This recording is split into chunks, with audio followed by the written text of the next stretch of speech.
Hey everyone, one of my subscribers requested I do a comparison between Ford stock, Tesla stock, and Rivian stock and answer which one I thought was the better stock to buy today. And considering that all three of these companies recently reported their quarterly production and delivery numbers, I thought it would be a good time to make this video update. So let's jump right in. Let's see which one I think is the better stock to buy between these three automakers. I want to thank the Motley Fool for sponsoring this video. Visit fool.com/Parkev for the 10 best stocks to buy now. Interestingly, if we go back 1 year, you can see that Ford stock has outperformed Tesla and Rivian in terms of price performance.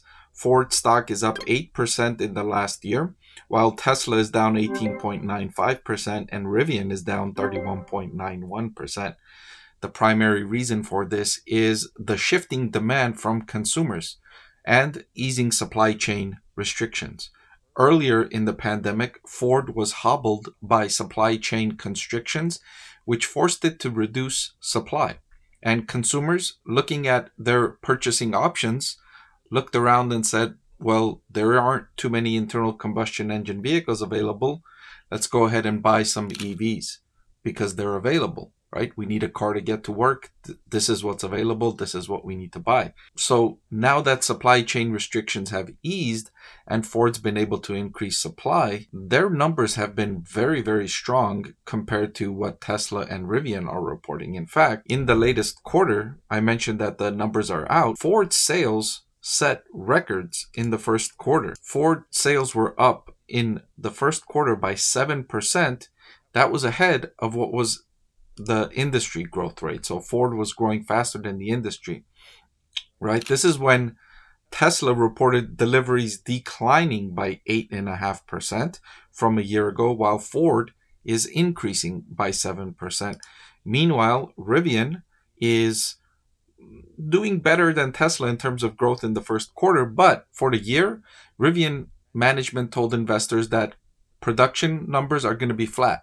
They produced 57,000 last year. They expect to produce 57,000 this year. And they've put on hold their plans to add a new manufacturing facility, increasing supply for Rivian's next generation vehicles. And I thought that was a prudent move, considering that Rivian is forecasting producing 57,000 units in 2024. When in its current capacity, in its current facility, it has enough room to produce 200,000 vehicles. So why would it make a new manufacturing facility when it's only producing a fraction of its current manufacturing capacity and it's already losing billions of dollars on the bottom line? So I thought this was a smart move by Rivian to pause construction on that new facility. So looking at the recent numbers, Ford's prospects in the near term are looking strong compared to Tesla and Rivian, which are looking relatively weak considering the growth that they experienced in recent years. Now, if we look at year-over-year quarterly revenue growth, these numbers have not yet updated the latest quarterly delivery and production. Rivian, Ford, and Tesla reported their quarterly delivery and production, but they haven't yet delivered their quarterly results for the first quarter. They haven't yet told us what their revenue is, their profit, and their cash flow.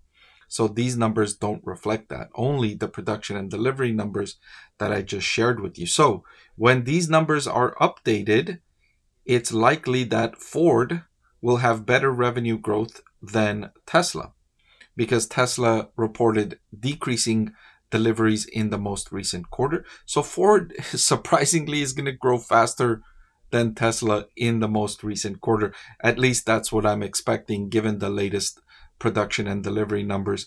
Rivian will probably be faster than Ford and Tesla in terms of revenue growth in the first quarter, but for the full year, I wouldn't be surprised if Ford beats Rivian and Tesla in terms of revenue growth for the full year, which might be shocking considering that Ford is not thought of as a fast-growing company, whereas Tesla and Rivian are thought of as growth stocks. They're actually thought of as, explosive growth stocks, but recent trends suggest that might not be the case. Now, if you look at the operating profit margin, now I've only included Ford and Tesla in this comparison because Rivian's operating profit margin is so far in the negative that it's not even worth including in this comparison.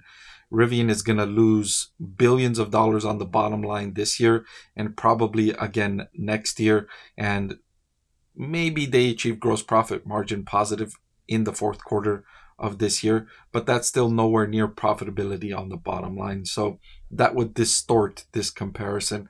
I'm only going to compare Ford and Tesla here. And you can see Ford closing the gap again.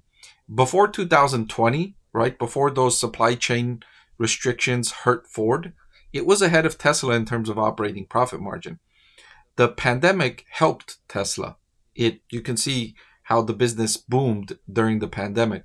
Operating profit margin exploded from nearly 0% all the way up near 20%. But now that economies reopened and legacy automakers like Ford are able to produce at their usual capacity, you can see Tesla's operating profit margin falling. It's had to cut prices by several times in several $1,000 increments, and that's hurt its profit margin, while Ford is improving, right? Its profit margin went all the way down to negative 5-6%, and now it's up to 3.10%. Still, both of these companies less than 10% operating profit margin. The auto industry is not a profitable industry. It's extremely capital intensive.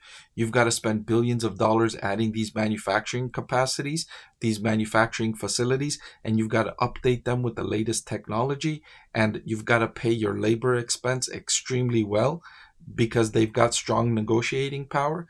And it's not an attractive industry for me, and it's not an attractive industry developing using my investing framework. So I've avoided investing in automaker stocks, including Ford and Tesla, and I've informed people watching the channel the auto industry is not one that I like to invest in at all, and the EV industry especially is one that I've avoided completely investing in these last few years, and that saved me a great deal of money, as many of these EV stocks are down big time off their highs reached in earlier in the pandemic when there was an absolute frenzy for EV companies. Remember when any EV company came out and just showed us a picture of their next EV model, their stock price soared and their valuation increased to the billions of dollars, their market cap, when they hadn't even produced a single electric vehicle yet.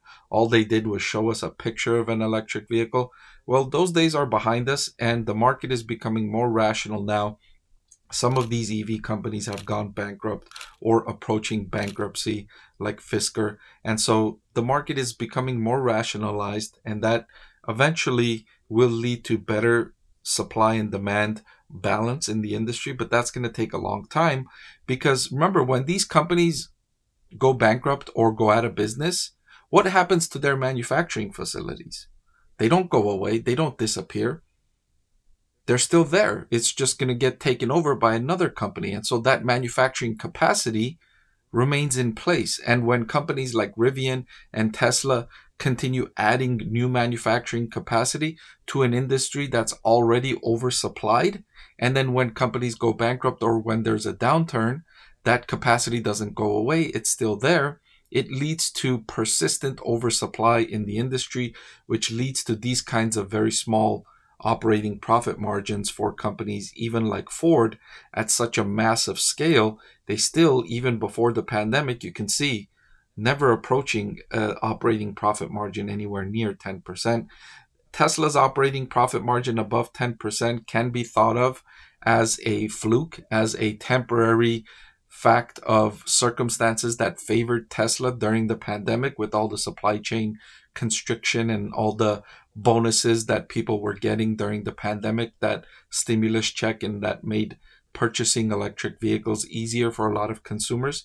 That's not the case anymore. I don't think its operating profit margin will get back to 10% levels anytime soon, or if ever. And it's a similar story with cash flow from operations. Both Ford and Tesla not very strong in terms of cash flow from operations, but Ford is closing the gap again to Tesla, and Tesla briefly held that lead there, again because of the temporary factors during the pandemic.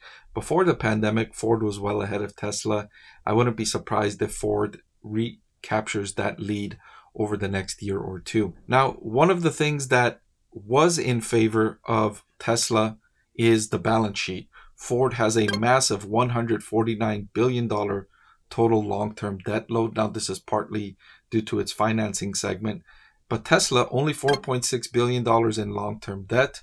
Much better balance sheet. It's got over $30 billion in cash, and so the balance sheet is much stronger and much more in favor for Tesla. Rivian, not so. $4.4 billion in long-term debt, and its cash balance is shrinking, as I mentioned, as it loses billions of dollars every year on the bottom line. Tesla, out of these three, has the best, I will repeat, balance sheet of them all. Finally, I wanted to compare these three on valuation, and you can see Tesla is the most expensive here, trading at a forward price to sales of 4.1. Next comes Rivian, trading at a forward price to sales of 1.3. And finally, you have Ford at a forward price to sales of 0.3. Less than 1/10 of the valuation of Tesla. And I've shown you the numbers, and what I've seen so far, I don't think Tesla deserves a more than 10x valuation premium to Ford. I think it deserves some valuation premium to Ford due to its excellent performance in expanding its profit margin, in pioneering the industry in its innovative technology and its best-in-class electric vehicles, but not a more than 10x premium.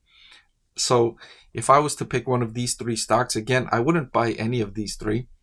But if I had to pick one of these three, I would say Ford is the better stock to buy. Before I let you go, let me tell you about the greatest deal on YouTube. With just a click of a button, you can get free financial analysis from a professor with decades of investing experience. So what are you waiting for? Hit that subscribe button, and I'll see you again soon.